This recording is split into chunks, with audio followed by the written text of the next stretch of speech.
Hi Leute, ich bin Amazing Ace und heiße euch wieder willkommen auf meinem Kanal. Heute geht es um etwas ganz Besonderes, den Mondo Scareglow. Um diesen gab es einige Verwirrungen. Ursprünglich war die Lizenz nur für die USA und auf Kanada beschränkt. Mondo konnte aber einen internationalen Vertrieb nachverhandeln. Auf der Bestellseite von Mondo stand damals auch, dass Scareglow eine Exklusivfigur ist.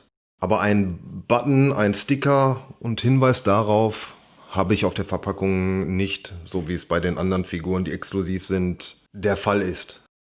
Die Figur ist auf 900 Exemplare limitiert und trotz des ganzen Hin und Hers und der Verwirrung haben auch Exemplare nach Deutschland, einige wenige, ihren Weg gefunden.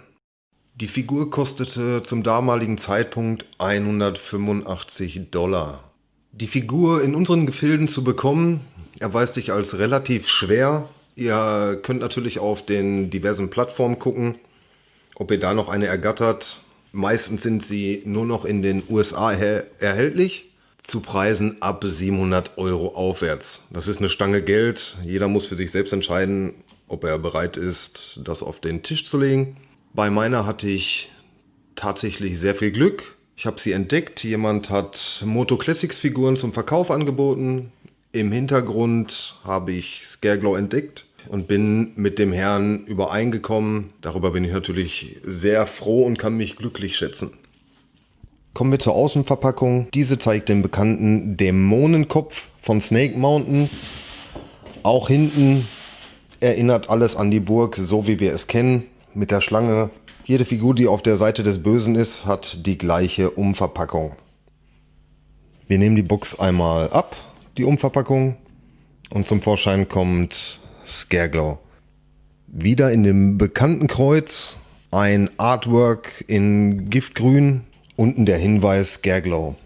Evil Ghost Serving Skeletor, was so viel gemeint ist wie ein böser Geist oder der böse Geist, der Skeletor dient.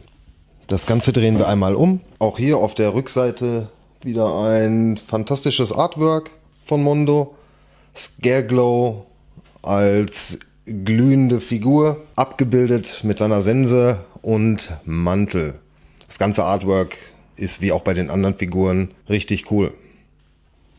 Die Verpackung ist an der Seite wieder mit den bekannten Magneten befestigt. Und hier seht ihr Scareglow in seiner Fensterbox. Auf der linken Seite seht ihr wieder die bekannten Artworks plus der Biografie von Scareglow. Nun holen wir ihn einmal da raus und ich zeige euch das ganze Zubehör. Bis gleich. So, da sind wir. Sehen wir uns Scareglow einmal komplett an. Bei der Figur handelt es sich um ein Repaint. Repainting. Die Figur ist so wie die anderen Figuren, bedeutet einfach, sie wurde anders bemalt. Auch bei dem Zubehör finden sich Dinge, die wir schon bei Skeletor gesehen haben. Es gibt aber auch neue Elemente, abgesehen von der Bemalung. Haben wir hier einen komplett neu designten Kopf. Das, was schön ist, ihr seht es hier, er hat die Narbe, so wie auch die Vintage-Figur, das haben sie beibehalten, dass er einen Schädelbruch hat und drinnen hat er rote Augen. Also was die Kopfbemalung und das Design angeht, ist das wirklich ein super Job. Also absolut für mich der schönste Kopf bis jetzt, den Mondo gemacht hat. Drehen wir Scareglow einmal um, dann seht ihr auch hinten eine Top-Bemalung, das komplette Skelett. Dieses ist natürlich auch komplett im Dunkeln am Leuchten. Kommen wir einmal zu den Maßen. Scareglow hat eine Höhe von 30 cm, eine Breite von ca. 10 cm und ein Gewicht von ca. 490 Gramm. Also auch hier knapp halbes Kilo. Etwas leichter als He-Man und Skeletor. Kommen wir zu dem Thema bewegliche Teile. Fangen wir einmal unten an. Die Fußgelenke lassen sich nach oben und unten bewegen, seitlich von links nach rechts. Der Unterschenkel ist drehbar von links nach rechts, genauso wie von vorne nach hinten. Ihr müsst hier ein bisschen Kraft aufwenden, da die Teile doch schon sehr fest sitzen. Damit das meine ich aber nicht negativ. So soll es sein. So labert nichts rum, nichts Labbriges. Die Handgelenke lassen sich drehen. Der Bizepsflex ist möglich. Der Oberkörper ist beweglich. Anders als bei Skeletor ist hier aber kein Ab-Crunch möglich. Ich weiß nicht, ob es an meiner Figur liegt oder ob es allgemein so ist, aber nun gut. Ihr habt einen beweglichen Kopf, von vorne nach hinten, zur Seite, und was am Kopf super ist, der Mund lässt sich bewegen. Richtig, richtig gut gemacht. So, Freunde, kommen wir zu dem Thema Zubehör. Ich finde, bei einer Figur, die so viel Geld kostet in der Anschaffung, ist es wichtig, auch immer schönes Zubehör dabei zu haben. Bei den Mondo-Figuren ist es definitiv der Fall. Schauen wir mal, was Scareglow uns mitbringt. Fangen wir an mit dem bekannten Ständer. Ihr seht hier oben diese kleinen Drähte. Die könnt ihr ausziehen, sodass ihr das unten drunter klemmt und die Figur vernünftig steht. Dazu natürlich die Standplatte. Weiterhin haben wir 2 Schwerter, die einen schönen Grad an Details haben. Die sind bekannt schon von Skeletor. Ihr bekommt 3 Paar Hände auch bei Scareglow. Bei Auslieferung, bevor ihr die Fensterbox öffnet, hat er diese an seinen Unterarm. Das sind die geschlossenen. Ein paar Greifhände. Und was ich besonders schön finde, die Krallenhände. Ihr seht die Fingernägel, die haben an alles gedacht, wirklich spitz und schön designt. Und das sind auch die Parts wie mit den Füßen und dem Kiefer, die besonders leuchten. Wir haben noch eins der schönsten Zubehörteile von Scareglow, ist seine Sense.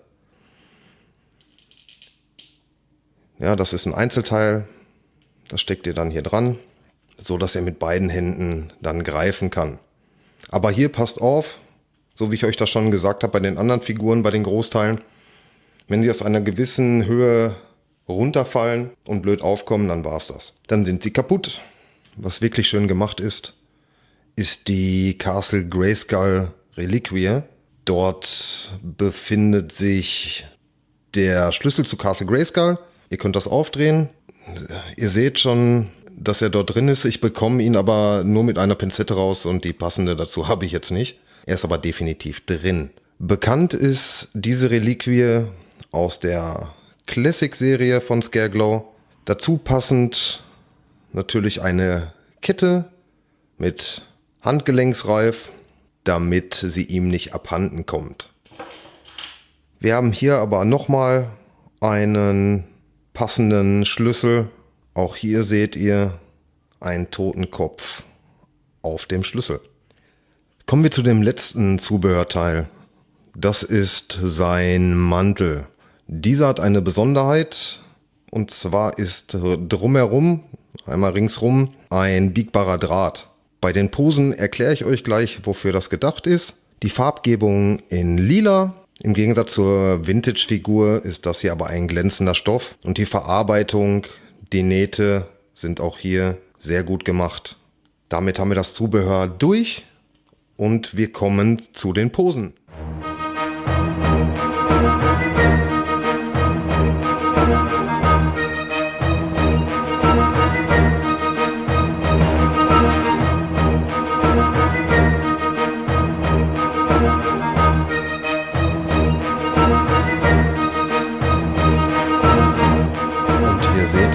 Das, was ich vorhin meinte, der Mantel durch die biegbaren Drähte, könnt ihr so in Pose stellen, als ob der Wind dadurch fegt.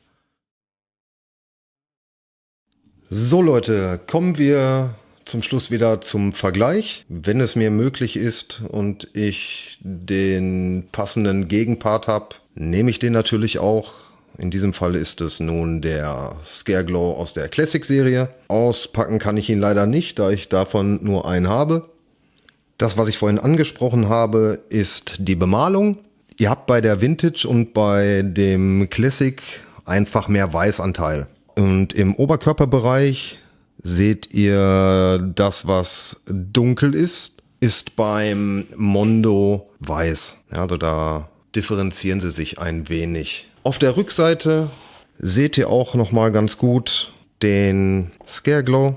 Hier mit der grünen, ich glaube es ist eine Hellbade, korrigiert mich da, wenn ich falsch liege. Und gut zu sehen ist die Castle Grayskull Reliquie, so wie Mondo es auch umgesetzt hat. Und das wirklich sehr gut. Das war der Test zu dem Scareglow von Mondo. Ich hoffe, euch hat dieser gefallen. Über Kommentare, ein Like und ein Abo würde ich mich natürlich freuen. Beim nächsten Mal werde ich euch den Mondo Merman präsentieren. Und bis dahin, let's collect!